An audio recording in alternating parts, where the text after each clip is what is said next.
Kuyintokozo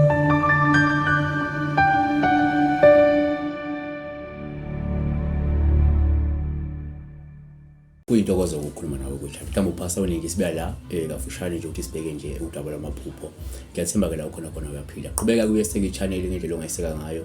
uNkulunkulu ke kulonde kubusise whatever yenza engathi ingaba impumelelo. Qhubeka useka abantu ngakini, qhubeka useka abantu ekhaya, qhubeka useka abantu la ukhona khona.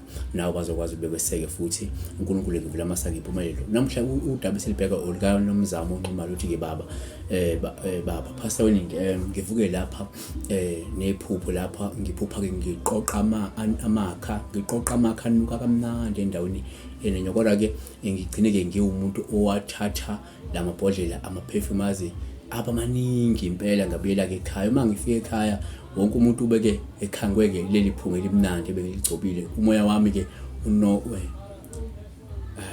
caci kahle ukuthi kwethini uno kodwa bengibuza ukuthi ke ngiyothatha iphi lamakha anuka kamnandi kangaka ngabe kusho ukuthini. So into esingayisho la kafushane ukuthi ingane wethu uma uphupha ubona amakha noma uphupha uyiqhola ngamakha noma uphuphe unukelwa iphunga lamakha amnandi, lolu uphawu luhle kakhulu ngoba luvamekile ukusho inhlanhla lokhanjelwa umoya ongcwele kwabanye. Ungafunda la Exodus 30 verse 35 futhi ke with it you shall make incense, a perfume, the work of a perfumer, salted, pure and holy. So ngathi uma uphupha ubona amakha futhi noma uphupha uyiqhola ngamakha noma uphupha unukelwa iphunga lamakha amnandi, singabe sithi thina uphawu oluhle ngoba futhi lingabuye lusho ukuthi ke lindele ukhanjelwa kahle izinto emkhakheni okuwona njengamanje nomkhakheni wakho. Kuyenzeka futhi ungahanjelwa izinto kahle mhlawumbe kwezothando noma ke empilweni nje in general.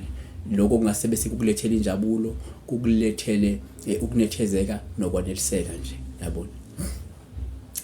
Kanti futhi uma uphupha ubona mhlawumbe wona amakha noma uphupha uyiqhola ngamakha noma uzwa unukelwa iphunga lamakha elimnandi, lolu uphawu luhle futhi ngoba ungasho ulindela ukuthola mhlawumbe isipho, yabona. Nokutotoswa mhlawumbe umuntu othile ongamlindele noma ozovela ungamlindele noma ke ozofika ungakalindeli. Funda ku Proverbs 27 verse 9 ithi ke oil and perfume make the heart glad, so a man's counsel is sweet to his friend. Asibheke ke sihlabele phambili ngokuthi sithi thina uma uphupha ubona futhi amakha noma uphupha uyiqhola ngawo amakha noma uphupha unukelwa iphunga lamakha amnandi, uphawu olusingasho ukuthi lingasho ukuthi umklamo noma ibhizinisi noma okwenzayo uzokuhambela kahle noma ke kuzohamba kahle futhi usuke uzophumelela.